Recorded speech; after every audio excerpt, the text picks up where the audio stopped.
안녕하세요. 잡시광입니다.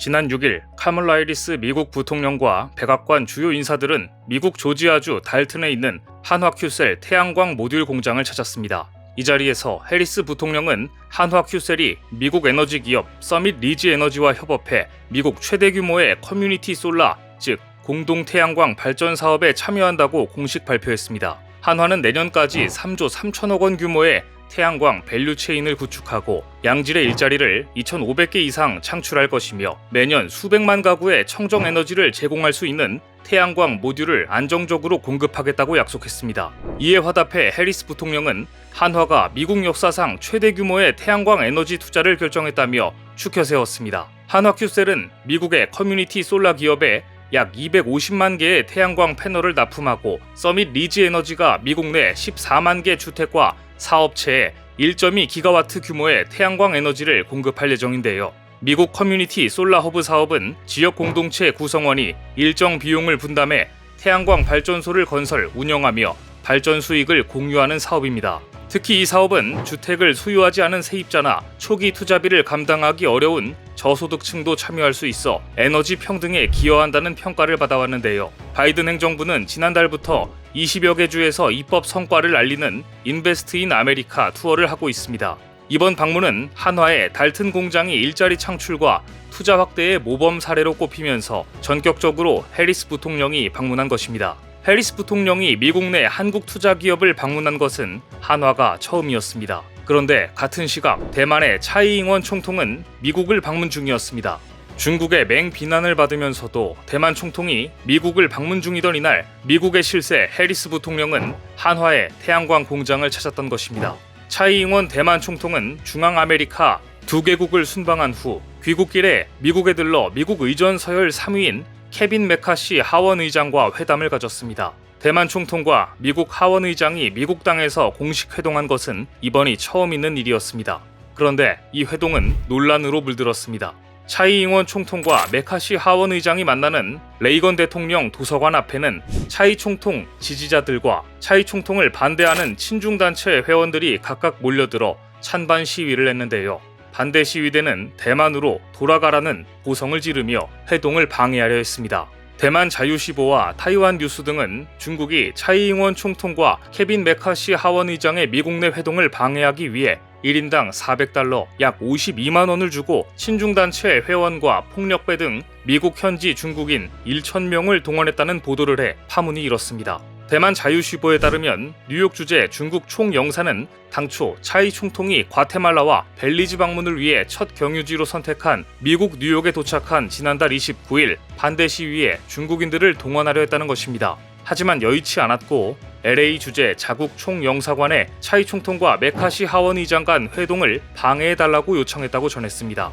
그러자 LA 주재 중국 총영사관은 중국인 현지 거주자와 폭력배들에게 1인당 400달러의 보조금을 지급하기로 하고 1,000명 이상을 동원해 회동 장소인 로널드 레이건 대통령 도서관으로 모이게 했다는 것인데요. 자유시보는 LA 주재 중국 총영사관의 리춘린 부총영사가 반대 시위 계획을 주도했다고 보도했습니다. 대만 총통의 미국 방문과 하원 의장 면담을 어떻게든 방해하고 싶은 중국은 돈을 주고 시위를 만들어내면서 동시에 차이 잉원 대만 총통을 맞이한 미국 허드슨 연구소와 레이건 도서관 및 그 관계자들에 대한 제재를 발표하기도 했습니다. 중국 외교부가 두 기관에 대해 중국 내 대학, 기관, 기타 조직 및 개인과의 거래, 교류, 협력을 엄격히 제한한다고 밝힌 것입니다. 또 사라 메이스턴, 허드슨 연구소 회장과 레이건 재단 소속 조앤 드레이크 등 4명에 대해서는 아예 중국 입국 불허, 중국 내 재산 동결, 중국 내 조직, 개인과의 거래, 협력 활동 금지 등 강력한 제재를 단행했습니다. 그런데 대만 총통이 이 정도 위험을 무릅쓰고 미국을 방문했음에도 불구하고 그 성과는 거의 없었습니다. 미국 하원 의장은 대만 총통을 만나 오로지 무기 판매에 대한 이야기를 했습니다. 메카시 의장은 이 자리에서 우리는 대만의 무기 판매를 지속해야 한다. 그런 판매가 아주 적시에 도달하도록 해야 한다고 언급했는데요. 무기 지원이 아닌 판매를 압박하는 모습에서 미국이 대만을 계륵으로 생각하고 있음을 알 수 있습니다. 더구나 당초 메카시 의장은 대만에 직접 방문할 계획이었지만 중국의 반발을 의식해 차이 총통을 미국에서 만나는 쪽으로 방향을 틀었습니다. 그만큼 중국을 더 자극하지 않으려고 애를 쓰고 있다는 뜻인데요. 미국 정부는 중국의 반발을 의식해 워싱턴에서 대만 고위 관리들과 만나는 것을 피해왔고 이 때문에 뉴욕을 택한 것입니다.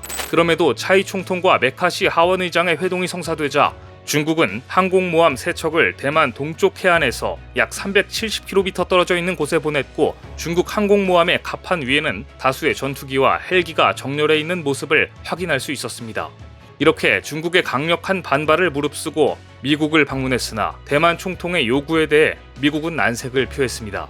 차이 잉원 총통이 미국에 요구한 것은 자국 기업의 이중 과세를 방지하는 조세 협정이었기 때문입니다. 재선 도전을 노리는 바이든 대통령은 인플레이션 방지법과 반도체 칩, 과학법 등을 앞세워 첨단 산업 위주로 자국 내 제조업을 강화시키려고 삼성전자, SK, 한화 등 한국의 기업들과 대만의 TSMC의 투자를 적극적으로 이끌어냈습니다.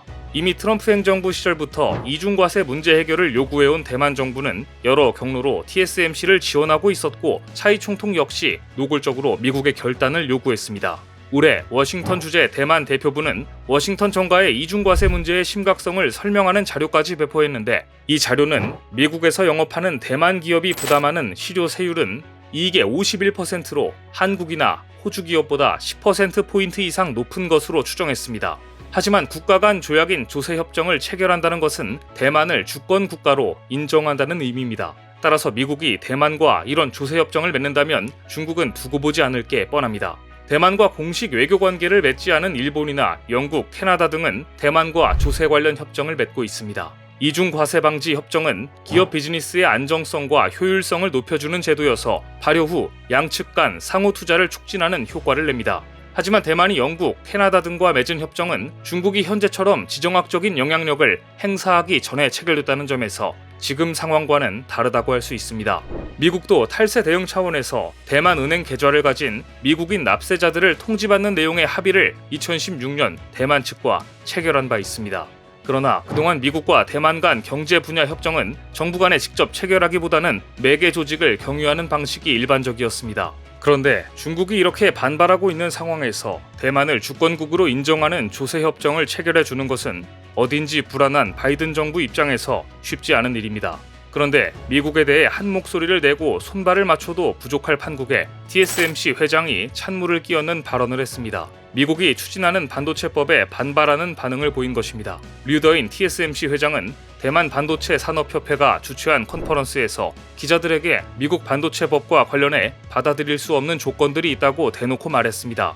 대만 총통까지 나서 대만을 주권 국가로 인정해야 가능한 조세협정을 맺어달라고 요구하고 나선 가운데 곤란해진 미국은 확실한 대답을 미루며 한국에 눈을 돌렸습니다. 대만 총통이 미국에 아직 뻔히 있는데도 불구하고 해리스 부통령이 조지아주 달튼에 있는 한화솔루션 태양광 모듈 공장을 찾아 미국의 대규모 공동 태양광 발전 사업에 한화큐셀이 생산한 태양광 패널을 활용할 것이라고 밝히면서 한화의 대규모 투자를 환영한 것은 이러한 배경에서 나온 행보였습니다. 대만과 미국의 관계가 점점 불편해지고 있는 상황에서 반도체 시장에서 대만의 유일한 대안인 한국의 가치는 점점 높아지고 있습니다. 오늘 준비한 소식은 여기까지입니다. 댓글을 통한 여러분들의 많은 의견 기다리겠습니다. 시청해주셔서 감사합니다.